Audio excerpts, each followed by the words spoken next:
కథలెన్నో చెప్పారు, కవితల్ని రాశారు, కాలాలు దాటారు, యుద్ధాలు చేశారు. ప్రేమలో తప్పు లేదు, ప్రేమలో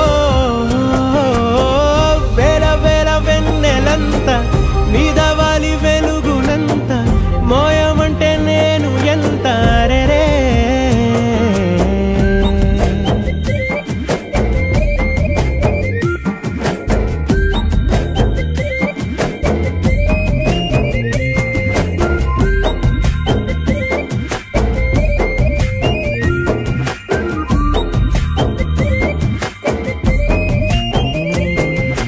ఆకాశం తాకాలి అని ఉందా, నాతో రా చూపిస్తా